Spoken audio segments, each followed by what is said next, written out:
If they do that, the Cougars will be very, very, very, very tough to beat. Wilson! Oh! And we are tied! Let's go! Call the Phi Slamma Jamma. And I don't ever let them forget where we come from. Getting those phones out. Report me acting ignorant. Down, Dean Connors. Found some daylight. Found the end zone! Touchdown, Houston! Seventh heaven for Houston. The Cougars advance to their 7th Final Four. Go Cougs! Let's go!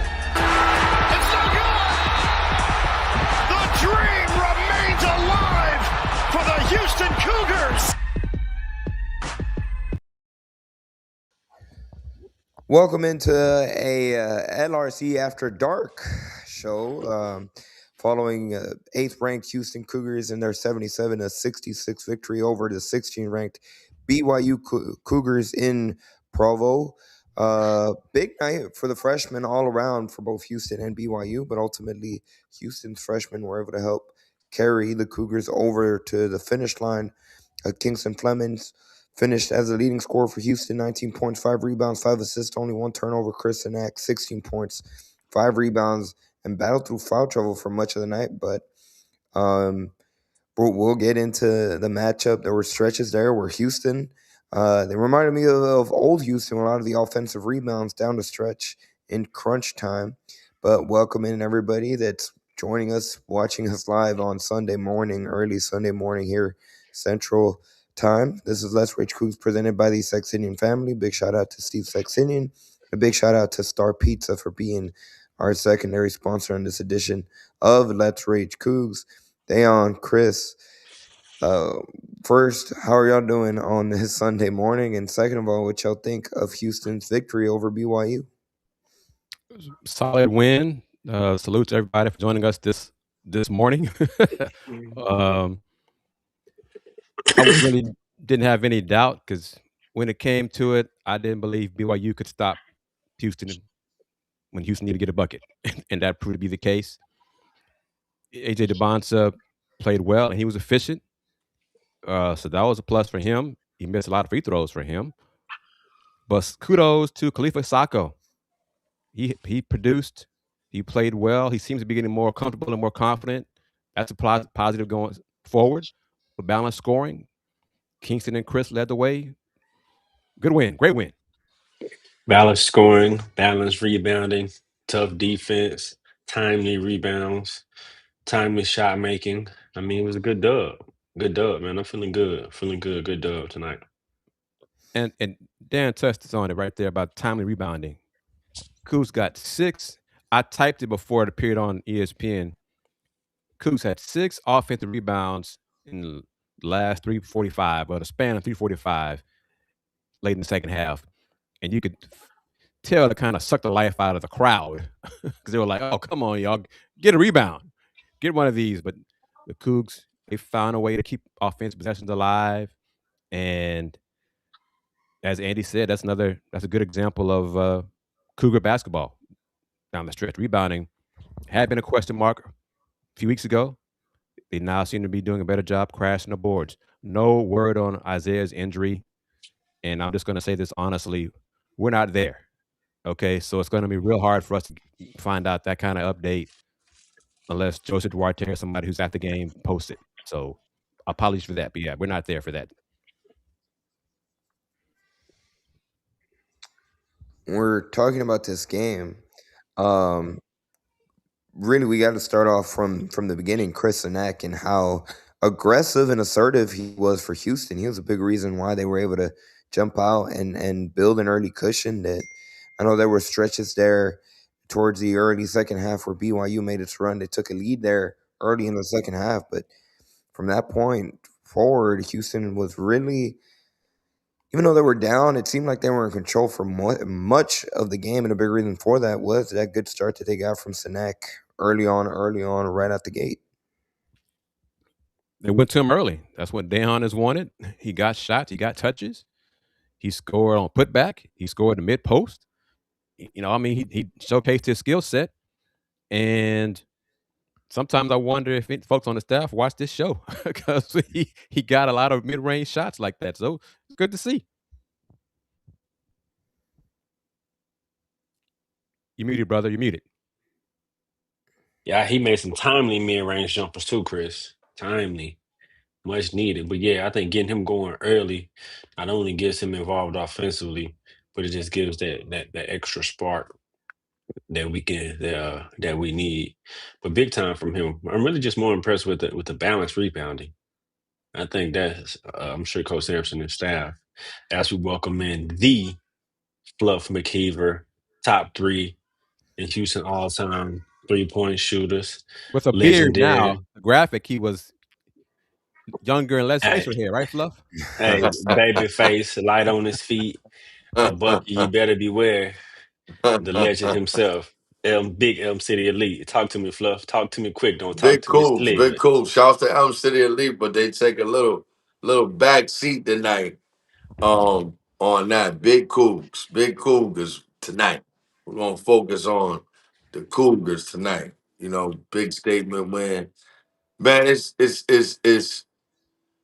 unbelievable. To be watching the game and your picture come on there like that.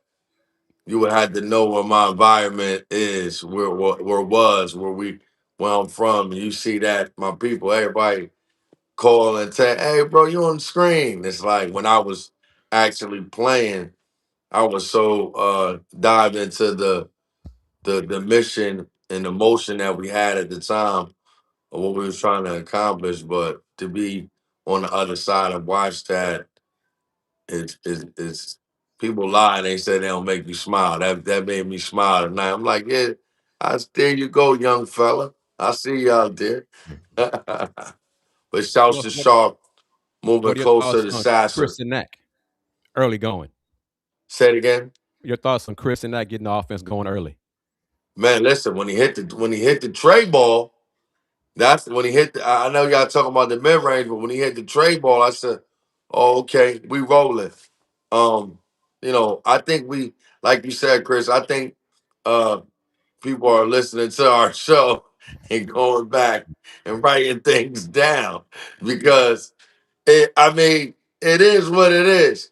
We said Kingston before the year even started. We said Chris need to get the ball. Now he getting the ball. I gotta call around and see if they watching our stuff, man, and taking some notes. But very, very, like we said earlier, he has to be a factor for us to have a chance to cut those nets down. And everybody, Andy as well. Your thoughts on the job Khalifa did? He was phenomenal in his minutes, just active. He looked much more comfortable with the defensive rotations, and then he had a couple of key rebounds for Houston as well as part of that late stretch when JoJo Tugler picked up his 4th foul. And he had he could have arguably he had an argument for it being an N1 on the big putback finish. They got the entire bench jumping and hopping around. That was a big score for Houston late down the stretch when they were trying to close out BYU. But you couldn't have asked more for Khalifa Sacco, and he's done a phenomenal job these past 2 games. And now he's got to keep it going. That's the key word now when we're entering February and heading into March. It's that consistency, especially since the Cougars are about to play some of the cream of the crop when it comes to the Big 12. I think I'm not. I'm sorry, Dayon. Real quick, hold that thought because I want to get this. Fluff, I think I saw the question. Somebody asked you how many threes you took a game at UH. It was like 9, right? 9 threes a game. I think that's right. About 8 or 9. Yeah. 8 or 9 a game. Yeah. Tom Penders. I That's was Fluff. about a year earlier. I know everybody loved Curry, and I love him too. He's the man. He's the best. But I was kind of playing that style a little, maybe a year earlier.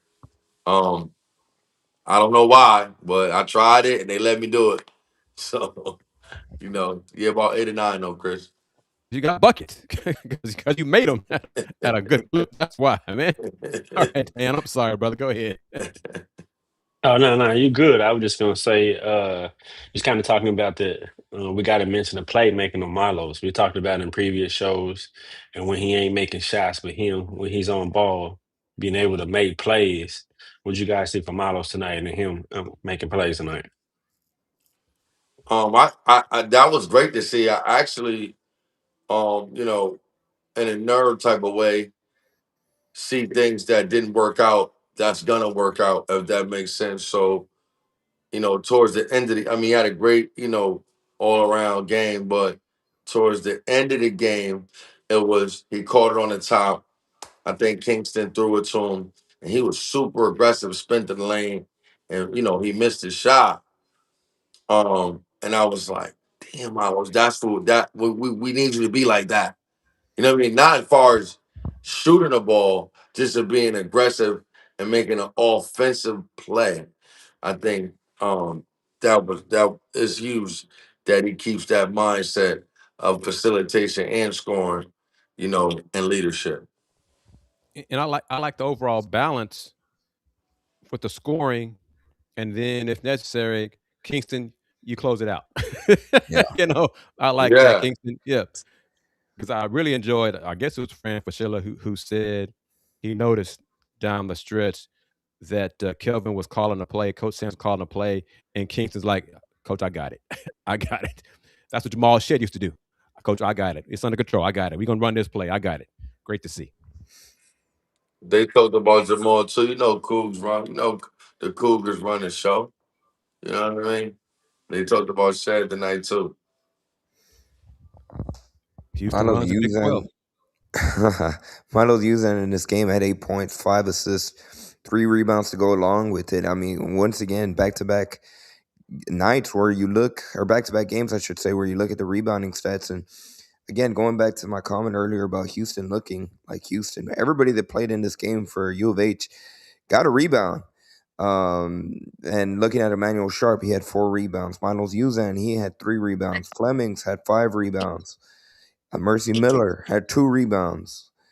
That and Houston as a team wins the rebounding battle again, 40-36.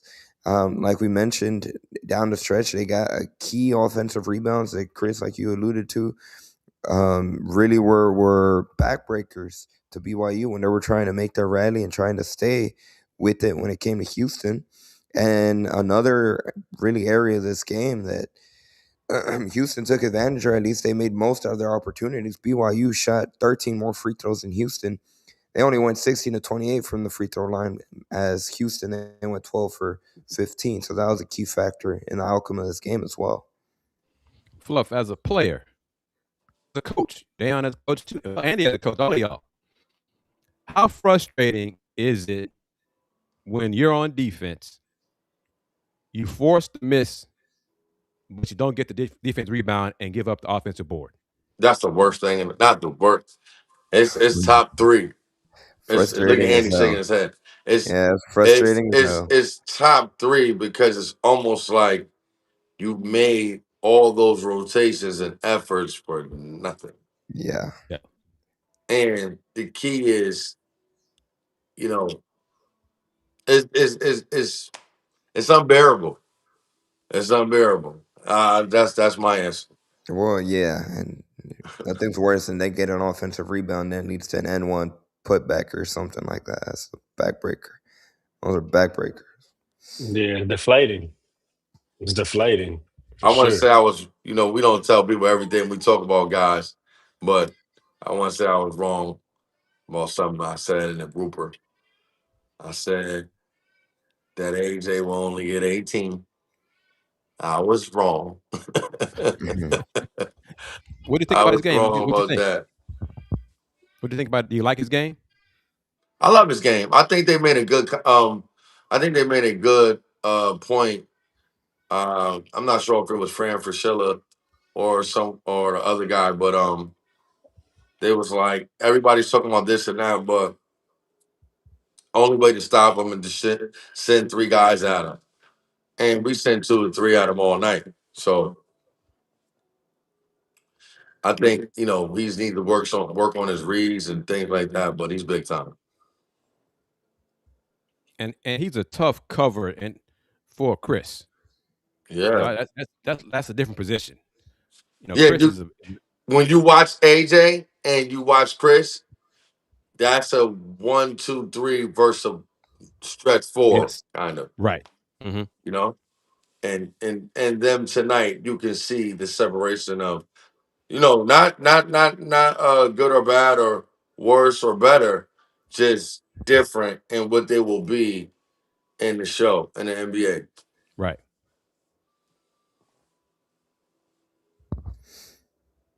Let's take this moment to first, we have a lot of people that are commenting on our platforms. We have a good amount of viewers here for this edition of Let's Rage Coogs After Dark. So big thank you to y'all. Continue to hit us with the comments. We'll get to them in a second, but also big thank you to today's sponsors on this edition of Let's Rage Coogs, starting with Steve Saxenian, the primary sponsor of not only this edition of Let's Rage Coogs, but has been each and every single post-game show after each and every single game for your UH men's basketball team. And also a big thank you to today's secondary sponsor in Star Pizza. Big shout out to Mike and Jennifer Pittman.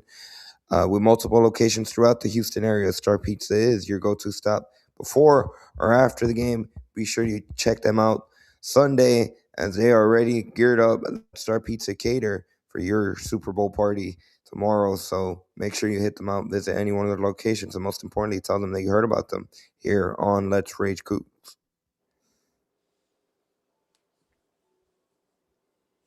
Andy, I want to say this is after dark. Yeah. Yeah, this is LRC after dark, indeed. Although No, it doesn't top, After dark squared. it's still, what was it? It was last year or 2 years ago, I guess now, when we had that show after the game that tipped off at 12 a.m. Central Time in in Vegas. Vegas, Yeah, yeah, it was that was Thanksgiving Day, and that was that's brutal. that's That LRC was after brutal. dark cube that game was. But it's always nice to talk after Houston Cougars win. That makes these shows go through. 100%. And yeah, the thing that's funny is that it always seems like a lot of people, we have a bigger crowd whenever it's these midnight shows. So yeah, it makes it more fun because look at all this comments that are coming in here. Here 12:30 a.m. Central Time. Fluff is 1:30 in the morning in the East Coast. So big props Yes, sir. 1:30 in the morning on the East Coast. for We you we joining us. locked in.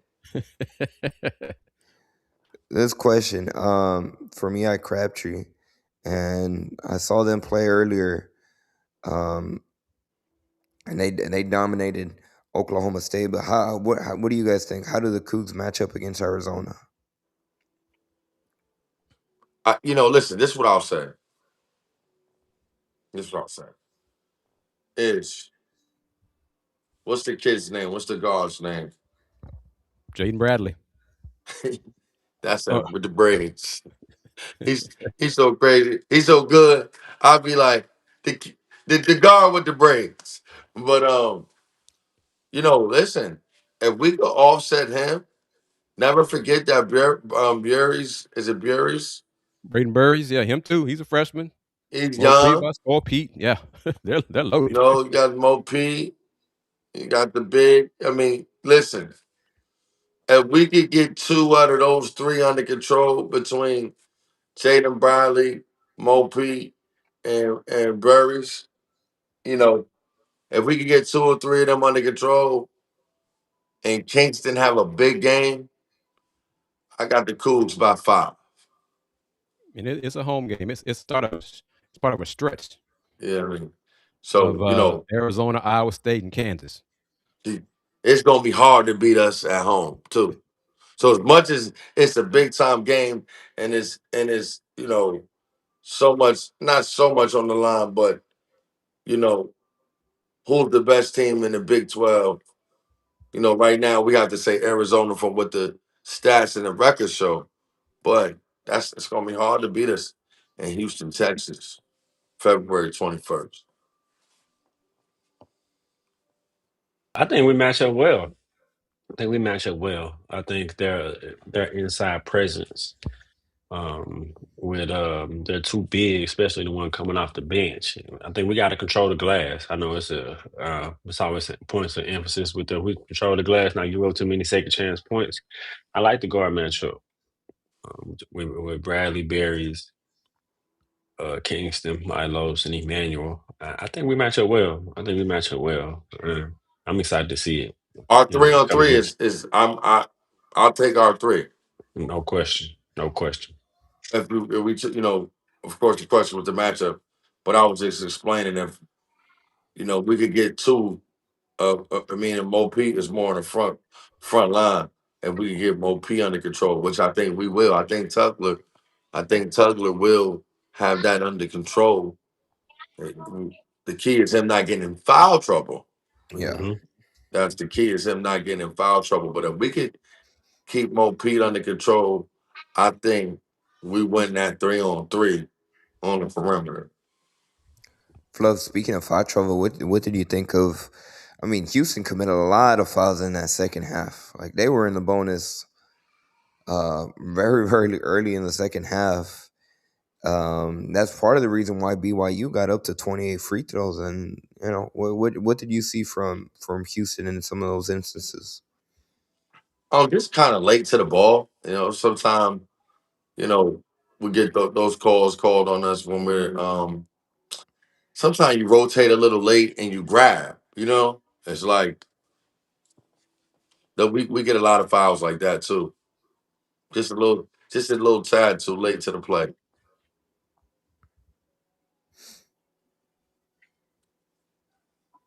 Kris, I see you're working on something there for a second. Well, one player that we haven't talked about yet, but he got back to his efficient productive, is Emmanuel Sharp, who had 14 points, 4 rebounds, 4 assists in this game. I mean, we mentioned it at the top of the show, just in terms of he's closing in on Marcus Sasser. He's going to be, the all-time 3-point field goal maker, for the lack of a better phrase, in program history here pretty soon. But again, he kind of gets lost just in terms of him being Mr. Consistent, Mr. Reliable for the Houston Cougars night in and night out. I mean, the 3-point record, congratulations to Sharp for getting closer to being number one. Is, but the true thing about Sharp is, he came back as more of a facilitator, more of a driver to the basket. He came back with a little more R&B to his game besides that 3-point shot.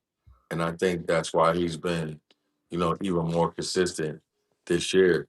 So, big salute on a 3-point, on a 3-point record that he's closing in on. But yes, let's not lose sight on how consistent he's been all season. I think that's very true. Yeah, and like Flo just said, I think the evolution of his game was being able to attack the close out, scoring off the dribble, and just being a little bit more than just a catch and shoot player. And I think that's been tremendous for us. Along with his defensive intensity and the point of attack defense of what he provides, but just offensively, I think that evolution of him being more confident and getting it off the dribble and attacking closeouts has been vital to our success. And I think as it continues to evolve, continues to do that, you're going to have to make a lot more of those plays versus just being able to catch and shoot.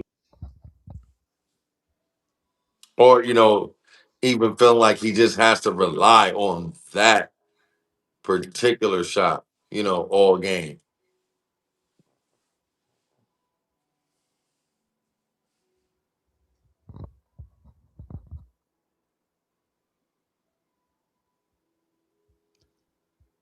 I'm trying to upload something from Chris Baldwin, so it's taking a while longer than I thought, but we'll get there eventually. Kris, this is a question for you. Do you remember who the last number 1 seed was to come into Fertitta Center? Morehouse Fines? The last number 1 team to come to Memphis. offhand, I do not know. University of Memphis. Derrick Rose. I was thinking that. Is that long ago, though? We going back that far? Yeah, could be. I don't get my answer. but Because I don't think it was Cincinnati or UConn over TSU Day for that season, nothing like that. But but I can probably find out. It might take a text message or whatever. But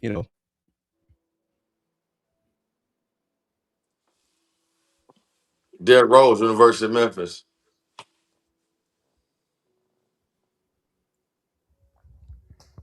How what was UConn rank whenever they played Houston the year after they won the national championship? yeah, I don't think they were number one. There's like 4 or 5, something like that. Yeah, that's what I think of. 4 or 5. Yeah. Man, they posted some CDR highlights the other day. Man. I'm just gonna say it was Auburn. Auburn, yeah, that's right. Auburn was Oh, number one. Auburn. Oh, Auburn right. well, for when was Auburn number one? Toyota Center. No, I don't think. Right. That's what I'm saying. You're right. They're saying home, like at the house. It's a hell of a question. Well, I mean, don't discount Arizona's playing Kansas on Monday. So Kansas might win that game. The game is at Kansas, I believe, right? Yeah, those are two road So games. I yeah, mean, so I they're mean, they're heading into the tough stretch for them as well when it comes to yeah. their conference We schedule. talked about that a couple of weeks ago or a week ago.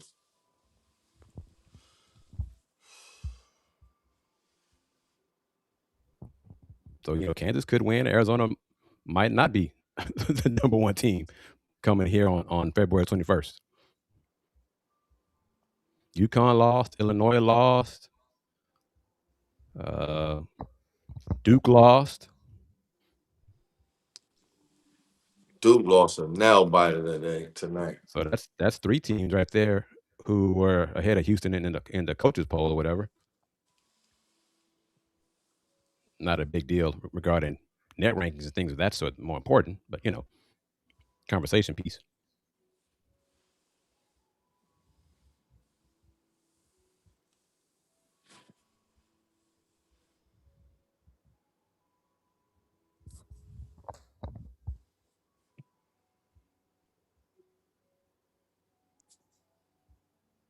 How about JoJo the way he played tonight? I know he got fouled out late, but he had a stretch there, especially in the second half. Where I believe he scored was it 6 or 8 of our Yeah, first points in that second half. he ended the first half with that tip in bucket and then scored the first few, I think 6 points in the second half. Good to see. I've wanted to His rebound the fouls ball frustrating more. me. I hate to be a party pooper. Well, he has to stay on the floor to rebound. Got to I get out of foul trouble. know. Yeah. I'm just saying, like, I Had He always, led us tonight with 6 boards though. he I had 10 know it was points, 6 community rebounds. rebounding. I got it. It was. It It was was. Nah, community facts. It was. rebounding It was. No tonight. question. I'm talking about when we play and we need. I think I know Andy probably has it, but I don't think Tugler has more than one. Definitely not more than 2 8 to 9 rebound games this year. We could probably pull that up. Yeah, I'm looking for it right now in a second. Just like a little more tenacious on the glass. We need him to be. But I think he's getting better. Yeah. And I think that's important. He's getting better. He had the one stinker of a game recently. He had zeros, but he's getting better. I think he's getting his conditioning under control. Last 5 games, 7 rebounds, 0, 5, 5, and 6. And Fluff, to answer your question, he has 4 games this season where he has 8 or more rebounds. He has 9 where he has 7 or more rebounds. Okay. I stand corrected. Oh, let's discuss this. You guys are coaches. I was, kudos to the ref for not teeing up Coach Sampson right there. because the goaltender was bad. It was bad. I mean, Yeah. Ahmed even hit the net on the shot. Yeah. Kingston's shot was going down, and he hit the net. So I don't know how they missed all of that. But They'd be Kellen and right McKiver there. were just going after the ref, just going after him. He just took it, listened, Well, and he that didn't comes from give it a respect. T. Yeah, Yeah. You some know, refs, you say one thing wrong, Tech. So man, I got a check last weekend for something like that. Like, you know, some did you refs, deserve some it, Fluff? refs got thicker skins than Yeah, others. but did you deserve it though, Fluff? Did it motivate your Uh, players? sometimes I get into preaching while I'm coaching, if that makes sense. Like it was a foul call, and we were up like maybe 25 points, but it was a sympathy call, and all I was explaining was that listen, this is not bitty basketball. They got to get in that gym. They got to work on their game. Now we at the game. If they're supposed to get the ball taken from them, then that's just what it is. So it's just kind of like, you know, uh, the refs got sensitive about that. And even at the highest level where we are with college and the University of Houston or Big 12, wherever we are, sometimes, you got to think, you have to give them some grace on this. Referees are human beings. Sometimes Right. we forget that they're human beings and it's tough. But you think about it, they might feel sorry for the team that's down 25. It might, oh, 5. You know what I mean? Or, whatever. So that could be frustrating too. Like I can't explain it, but you could just tell when the ref is trying to keep it a little balanced and maybe the better team is getting the less calls because, the ref know that they're going to be more successful than other teams. So, they get a little sympathetic. Deal We with got that tonight for my daughter's game. We played. Referee ended up calling the game in the fourth quarter, probably with like 6 minutes left.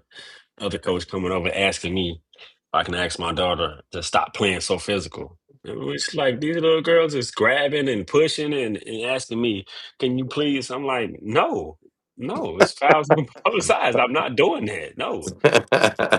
But like Fluff is saying, like the sympathy, we're not getting less calls, and I'm like, I mean, we up, but yeah, they are humans at the end of the day, though.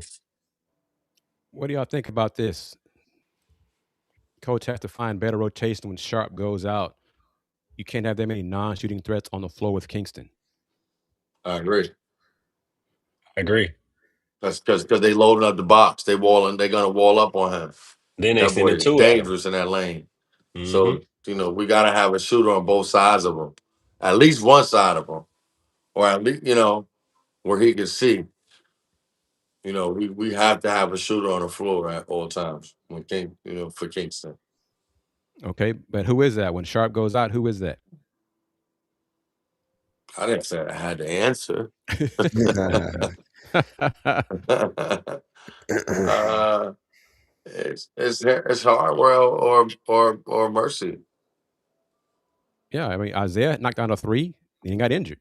He missed a three. Mercy could do it. Mercy's getting minutes right now. That Chase got before Chase got injured. So, but I mean, Coach played 9 players in the first half, 9 or 10 in the first half. Mercy's Terrence, man. Not a lot of minutes, but he tightened that rotation in the second half, and it wasn't foul trouble. You heard me, Chris? Yeah, I heard you. Yeah. Not saying the player, saying the situation. Because Malone, JoJo.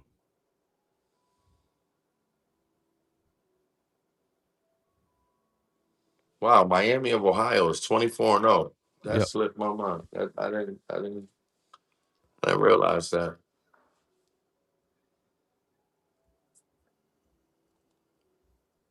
That's an interesting comment by Hunter. He says that Mercy isn't a big enough threat. He's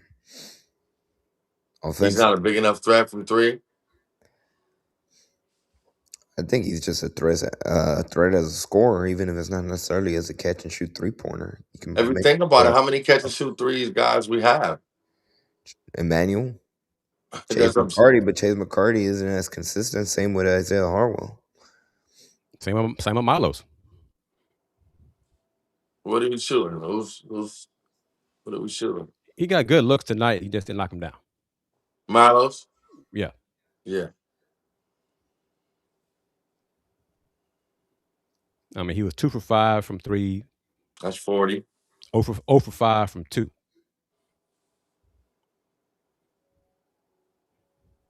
I mean, the team they shot 47.5% from the floor overall for the game, 50% from the floor in the second half, and that's including 2 for 8 from 3 in the second half. All right, let me see if I can get this going. This is Chris Baldwin post from Twitter. Let's see here.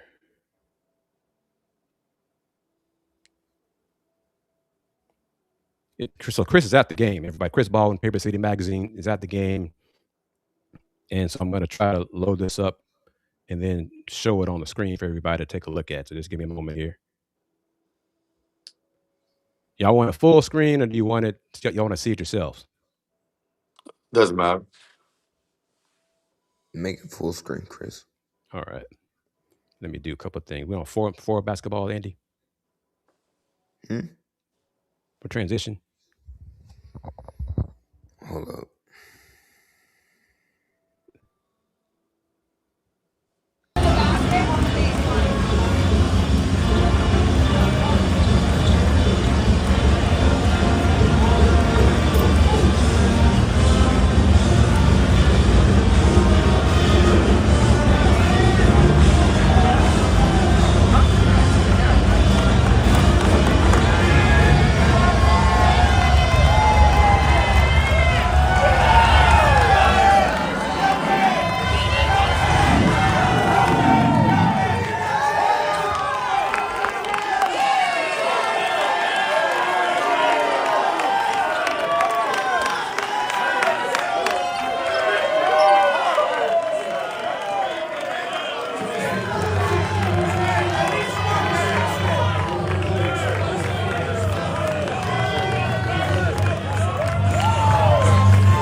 So that was post game. Obviously, Kelvin Sampson celebrating, the players celebrating after their win over BYU.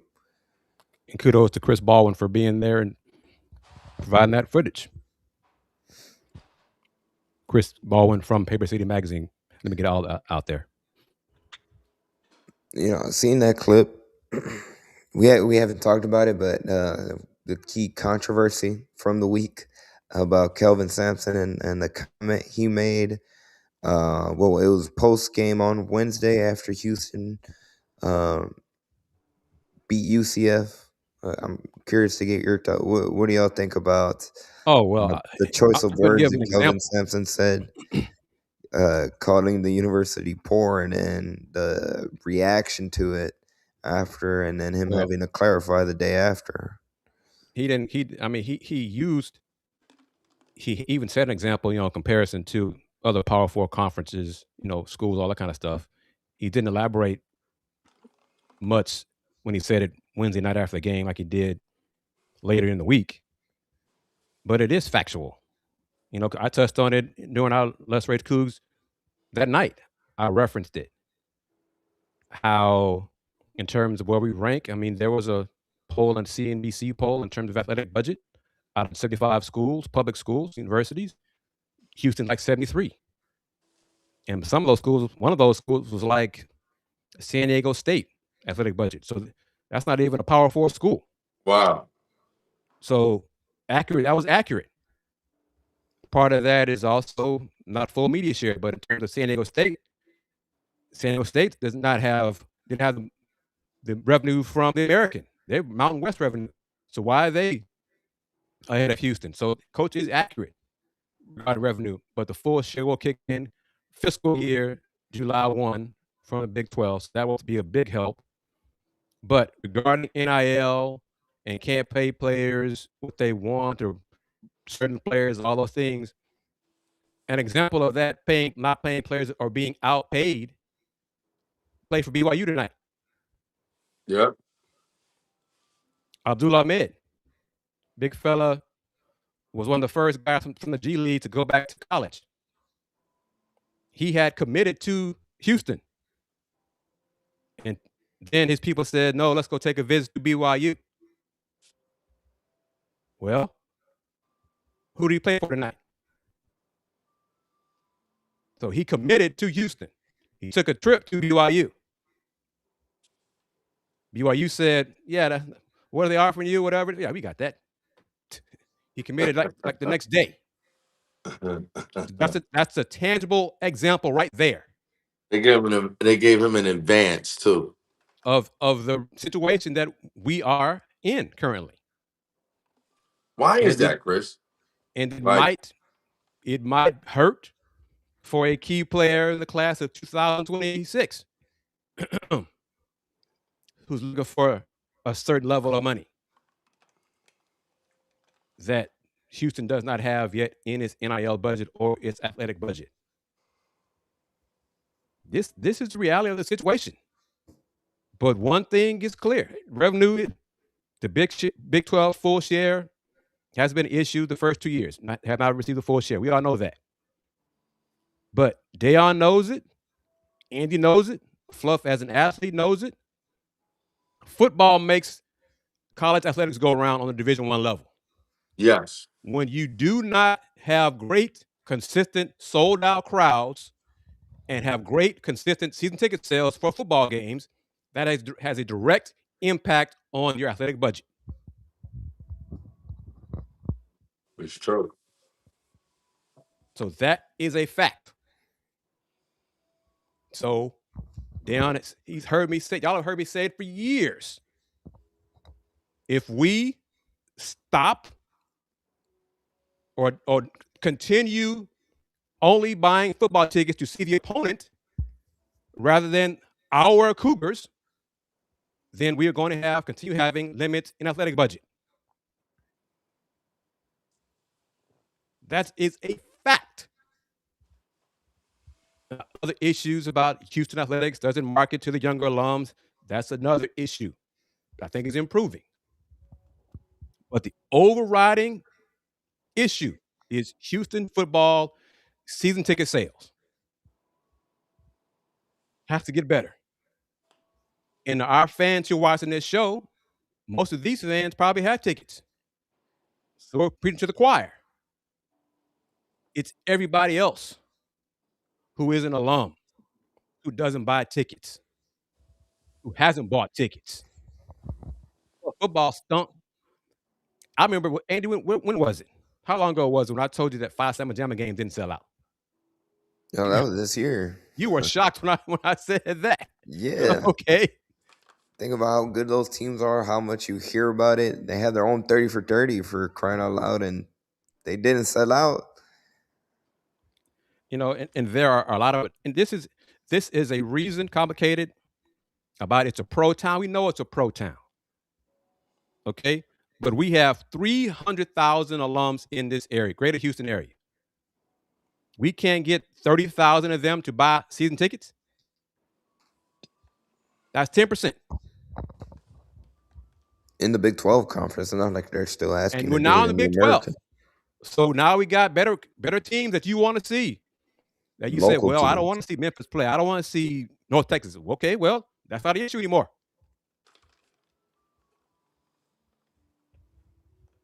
So I'm done now. I'm tired of saying it. So I'll keep saying it until it's no longer true. I might be in heaven, purgatory, or hell when it ever ends, but I want it to end. We need to do better. Yeah, to be ranked that low and the success we have, that's unacceptable. But it's also a testimony to what Houston Cougars coaching staff has done basketball-wise with a limited budget. We're still getting guys, yeah. Yes, and still winning at a high level. What is it now? 43-5 in the Big 12. 43-5 in the Big 12.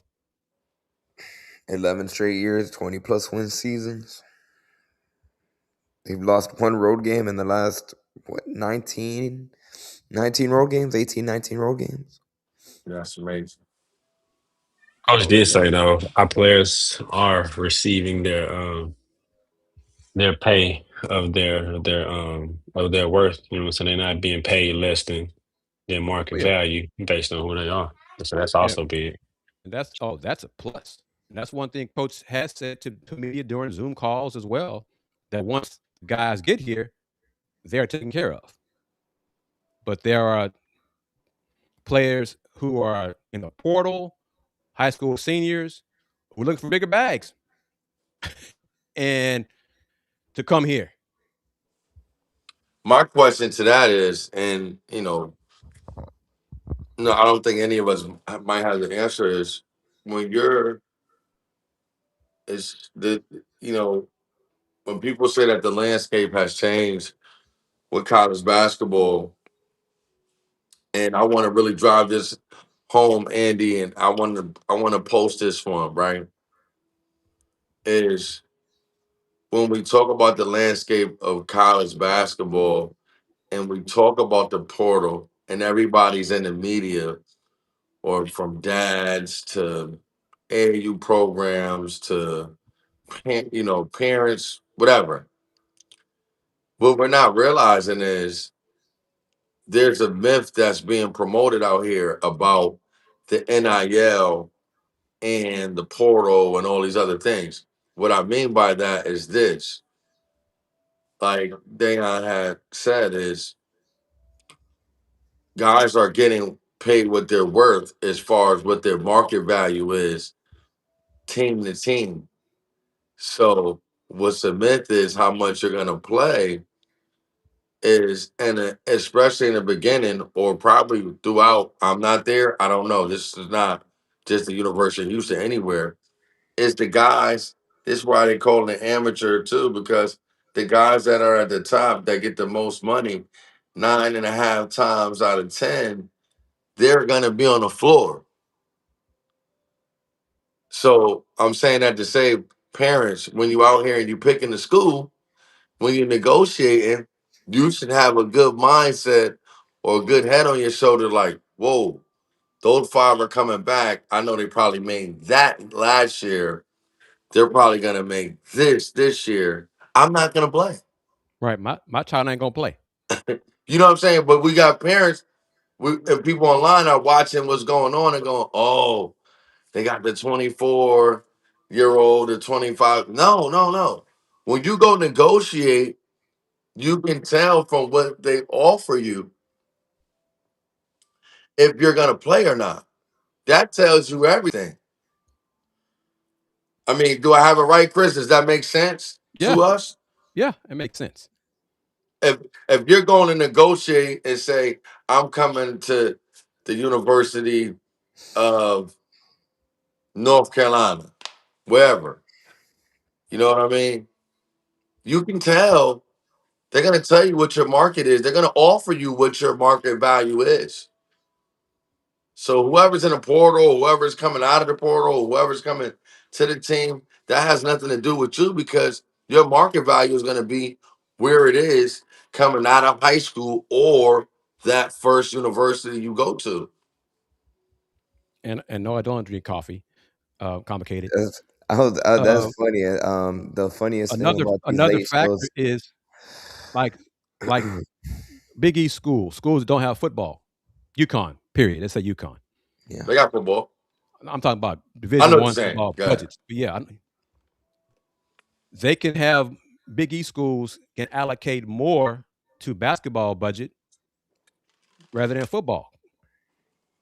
Most of the Power One, Division I, the upper echelon FBS schools who have football, their revenue sharing, their majority of their money is going to football. Like 70% is going to football. UConn, they can have 40 or 50% go to basketball. Well, if it comes down to Houston or UConn for the same player, UConn said, yeah, we can take care of that. That's not a problem. Coach Sampson said it. It's not a question of can we get the player or do we want the player? It's can we afford the player? Right. That's an example of it right there. But yeah, Chris, I mean, I agree with you, but I was just saying on the flip side, people are complaining about the situation and totality, and you can just gauge it off common sense when you're Common sense brought in a ain't room common, and they're brother. like, okay, this is your number. And it's like, Right. there's no way that he made that last year. Okay, that means that they want you to be the ninth man. Common sense ain't common. Yo, that means that they want you to be the ninth man. Right. If they're offering you the ninth most on the team, that means that they probably want you to be the ninth man. The most you could get from ninth is to probably eighth. You ain't getting the seventh. And that's part of why they have to do their homework and talk to people who they can trust instead of just going for that top dollar that they think is top dollar, Right? where their son is only going to play 10 minutes a game or 10 minutes a week. You know, Yeah, man. You might have to take it might be a difference of $200,000 and $300,000 in a bigger role that's gonna have you making $900,000 next year, more maybe, yeah. with a bigger role. You know, You know, some players, women, girls too, college players, female players too, you might get a chance to start at a program, help them win, and get in there. You're going to take less money, but as you win and play more, you're going to earn more money. you might be at Rice and end up at Houston as a sophomore. Yeah. You know, I You mean, might that be. is an issue, but it's different issue, different factors. Houston's athletic budget is next to last in the Big 12, is Crazy. one of the last in the top in the 75 public schools on the Power 4 level. So that is an issue. The full revenue share from the Big 12 fiscal year, July 1, will help, no question. And I'll have some more info to share for my YouTube members because they already know some of this stuff. I've already shared some of this stuff. And I'll just hint at it. No, I'm going to hint at it. You can need to become a subscriber to find out more about and support the Round Bar View that way. All league tier or all world tier. Because there's one thing that you haven't heard about for a while is Big 12 and the revenue share agreement, the private capital agreement that was supposedly close to happening. Remember that? Almost 2 months ago now? It was close to happening. With the cap? And it hasn't happened since. Hasn't happened yet. I was told like days after that, yeah, they spoke out of turn. Basically. But for more details, you need to become a subscriber to Houston Round Ball Review YouTube members only section. And I'll have more to share on that. Because I got to pay my bills too. Keep my lights on. This is business as well. Exactly. But overall, Andy, Let's Rage Coogs will be in Kansas City for the Big 12 men's basketball tournament in a few weeks. Correct. You know that too. Confirmed. Luck. Well, I guess we can't put a lock. Hopefully, there's another snowstorm that hits. But perfect segue to bring. If you are interested in helping us make that trip out to Kansas City and beyond that as well into the NCAA tournament, be sure to reach out via the email that you see on the screen. That's ragecoogs@gmail.com. Big thank you to everybody that's taking the time out of their Sunday morning to join us on this edition of Let's Rage Coogs. Big thank you to today's sponsors on this show, Steve Saxenian, for being the primary sponsor. This is Let's Rage Coogs presented by the Saxenian Family. Once again, big thank you to Mike and Jennifer Pittman with Star Pizza, with multiple locations throughout the Houston area. Star Pizza is your go-to stop before or after the game. Visit them online, starpizza.net. Check out their social media platform, Star Pizza HOU on X, Star Pizza Houston, Texas on Instagram. Whenever you go, you visit them on location. Tell them that you heard about them on Let's Rage Coogs. And once again, Coogs helping Coogs. That's the email that you see on the screen. Big shout out to everybody that has helped. Big shout out to everybody that's commented. And we'll be back Tuesday for a not so late, but Still late. still 10:30 plus show following Houston, Utah on Tuesday night. And tonight's road win over BYU was the Q1, so that's important. That's a plus going forward. And with the loss of other schools, Gonzaga early in the week, Portland was big loss by Gonzaga because Portland had like almost a Q3 or a Q4 ranking, and helped Houston move up to 7 in the net. Illinois lost. Duke lost. I don't think Duke will fall very much in the net rankings at all. That's still a 1 seed. Had a question earlier from a viewer. Houston is probably still a 2 seed. They're still closer to the 2-3 line than they are the 1 seed line. Illinois' loss does help narrow the gap there. Nebraska's still up there as well. Iowa State is on a 2 seed. 2 seed line is probably Illinois, Nebraska, Iowa State, and Houston. And, that's probably the 2 there. And then guys lose, Duke, UConn, Michigan, Arizona are the 1 seeds. I don't think that will change. UConn's lost to St. John's. I don't think it'll change yet. UConn loses again. I'm not sure anybody. Fluff. Anybody else in the Big East can be UConn besides St. John's this year? No. Yeah, I don't think so either. So, so if it ain't not St. John's, another time later on, I think UConn is pretty much set as a 1 seed. Arizona, of course, their tough stretch in the conference in Big 12 play starts, so they could lose a few times. And obviously, Houston beats Arizona here on the 21st. Will go a long way to shrinking that gap. Because I'm convinced the winner of the Big 12 and not the conference tournament, winner of the Big 12 regular season will be a 1 seed. So that's Houston, Arizona. It's going to be a 1 seed. I firmly believe that. So, info like that. I don't know more about Commissioner Yormark's announcement. I can try to find out from a contact high up in the office, see if he'll tell me. He might just tell me simply wait for the announcement. I'll keep prying, and maybe he'll tell me, maybe he won't. Who knows?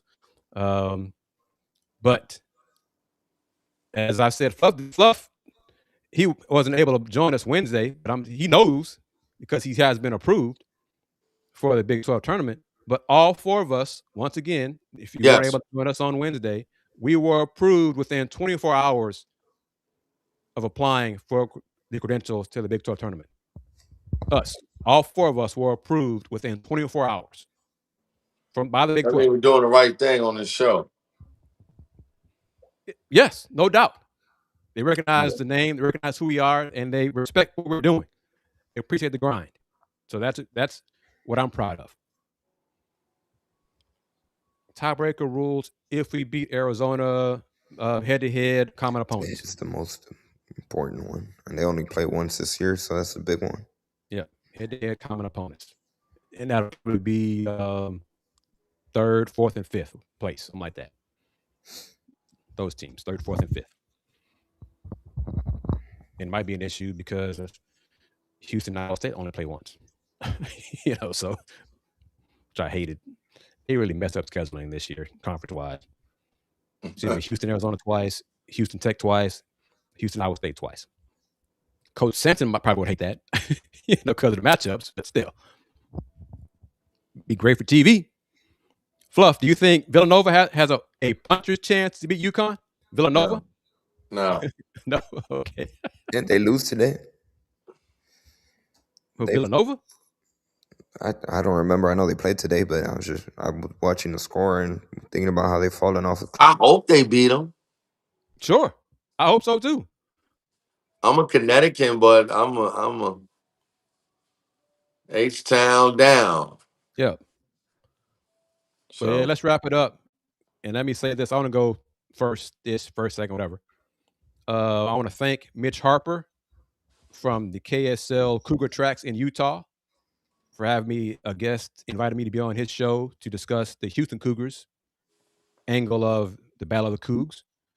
So that segment aired on KSL. That's Salt Lake City, Utah. Thank you to him. I think I'm still going to be on KHOU Sports Extra Sunday night, 10:30 p.m., talking college basketball with Jason Bristol and the guys over at KHOU. And then Monday morning, I'll be on Houston Matters show talking Rockets.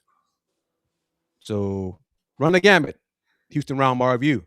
Since 1994, Houston Roundbar Review, local name, global perspective. I want to give a big shout out to the Houston Cougars. And I also want to give a shout out to Emmanuel Sharp and getting closer to being the best shooter, best 3-point shooter to come through the family and the university.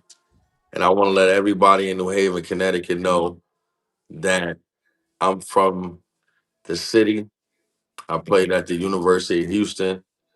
We have something special with the gym that we have and what we're creating in there. And your picture can be on the screen too if you continue to work and do the things that you need to do to be successful in life first. And basketball will follow and things will work out for you 100 times fold. If you just keep working and you keep believing and listening to your parents, it can happen for you. But shouts to the Cougars. We about to go on a run like we always do. Like we always do. And man, we're gonna finish. And big shout out to Let's Rage Coogs. Let me give a big shout out to Let's Rage Coogs and the show that we have here together. I love you guys, man. Thanks for bringing me on here. I know I say that a lot, but sometimes in family and sometimes in situations, we assume that people know how you feel. And I want you guys to know that I love being on here with you guys. And I'm a proud Cougar, humble Cougar. And, shouts to Elm City Elite. Man, we taking over the whole tri-state area, New England, whatever you want to call it. Okay? We are an issue for you and whoever you are at all times. All right? Big Elm City, big Connecticut, but it's H-Town down, coming down. Tournament is around the corner, and we're here to win. Go Cougs. Man, we got to get Emmanuel on to talk with another great shooter with Fluff. I mean, we got to make that happen. I mean, it's destiny. It got to happen. I mean, Jeff, Conrad, we're gonna reach out. We're gonna reach out to the proper channels. But I mean, we got to make this happen. Great shooters got to chop it up with another great shooter. And so, it's just only right. But big win tonight. Big dubs, man.